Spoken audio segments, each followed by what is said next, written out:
Hello mga kahapi for today's ganap sa aking buhay. For today's video naman mga kahapi, samahan niyo ako dahil nakita niyo naman ang aking electric fan ay parang tutubuan na ng sayote. Talaga nga naman, kung titingnan niyo, parang hindi ako naglilinis ng electric fan isang taon, di ba?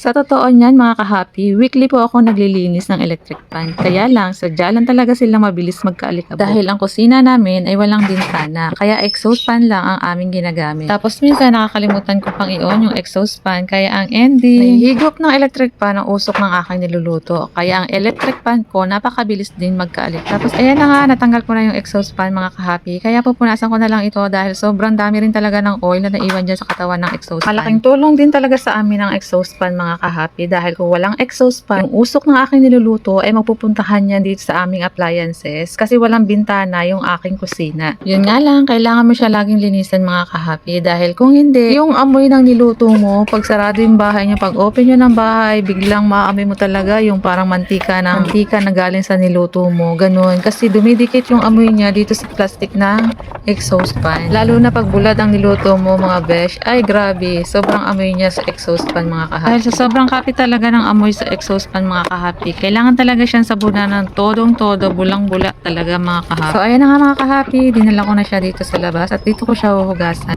Dahil sa sobrang mantika ng aking exhaust fan mga kahapi, 2 beses ko yan sasabunin para mawala talaga ang amoy. So ayan na nga mga kahapi, habang ako po ay naglilinis sa aking electric fan at exhaust fan, gusto ko lang naman pong i-shoutout si Ma'am Marga Gleason at kayo din po si Sir Als TV. And of course, shoutout din po kay The Hobby Chef. Thank you so much po sa pag-suporta nyo sa channel ko at pag-iiwan ng baka sa aking tahanan.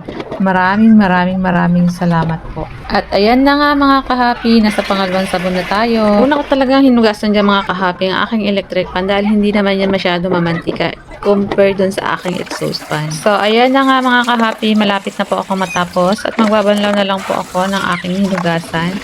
And then ayan na nga, nag-fast forward na ako mga kahapi dahil nagugutom na po ang inyong lingkod pagbo-voice over.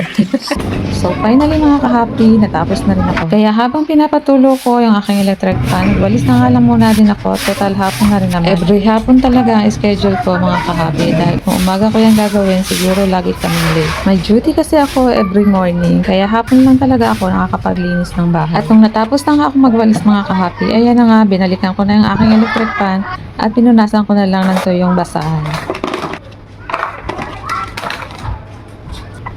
At bago ko nga i-assemble ulit yung aking electric fan, mga kahapi, nilinisan ko na lang muna ng konti itong katawan niya. Kahit araw-araw ko tinatanggalan ng alikabok yung katawan ng electric fan, mga kahapi, gamit ang feather dust, nilinisan ko na lang din kasi meron pa rin talagang alikabok na nahulog galing dyan sa Elis. At nung natapos naman ako sa aking electric fan, mga kahapi, dito naman tayo sa aming exhaust fan.